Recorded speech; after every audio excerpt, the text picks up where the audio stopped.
Pennsylvania was the state that first passed restrictive access laws. And in Pennsylvania, we have a mandatory 24-hour waiting period before a woman or girl can seek an abortion. And we also have mandatory parental consent.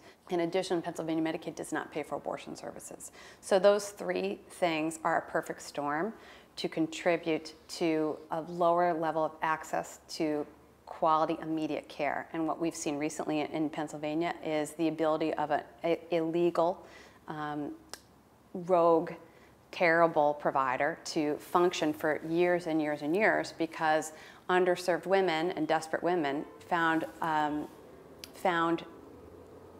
that they could go there and avoid these access laws. I was really horrified when I heard about what was happening in West Philly and when I read the grand jury report.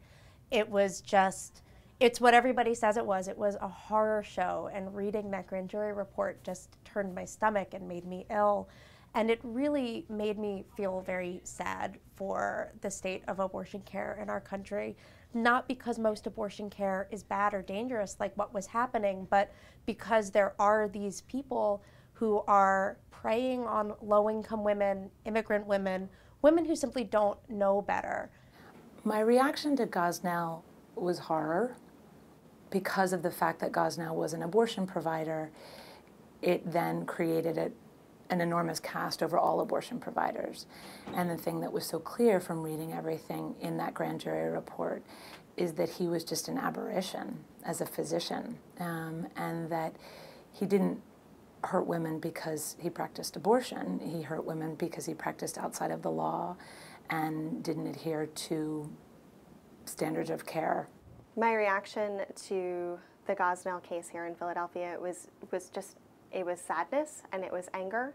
It was sadness because women went there not knowing that there were other options or that they could have access to them and that we would help them. I think one of the things that is so important is to really consider why women would have gone to Gosnell in the first place. And I think a big part of that is the stigma that surrounds abortion, is that women don't talk about their experiences. So if you had seen a bad dentist or a bad chiropractor, you would tell people. You would say, my experience there wasn't good, don't go there. But people don't talk about their abortions because of the shame that's felt. They want to keep it a secret. And I think we have to create an environment where women feel safe to talk about their abortion experiences so that people like Gosnell wouldn't continue to exist.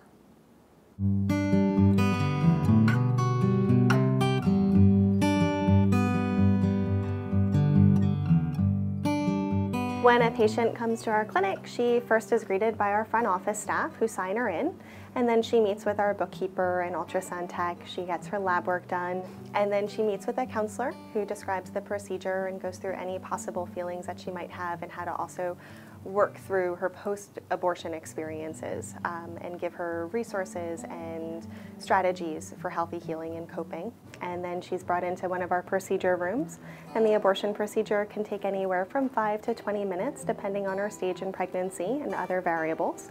And then we'll bring her into our recovery room where she has time to recover from the anesthesia or the procedure itself, and then she's able to go home after that. When women come into our facility as patients, I see a lot of anxiety, I see a lot of nervousness, that they don't know what's going to happen next. And then they come and they sit in the counseling office after seeing various parts of the facility, like the ultrasound room with the butterflies, or the lab with pictures of family members around. And then a lot of the time at the end of the counseling session, there's this big sigh of relief, and you ask, how is it that you're feeling now? And I just hear, well, I don't think this is going to be as bad as I thought. And a lot of the time I say to women that abortion does not make you a bad person, a bad mother, a bad parent, a bad partner, a bad future mother, that this is a decision that comes out of responsibility and love.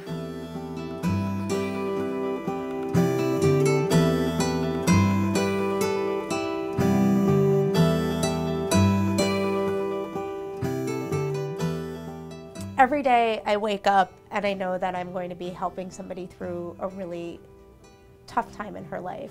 And it's an honor to be part of that process with somebody and to, I hope, make somebody feel like they understand that they're a good person making a really hard decision.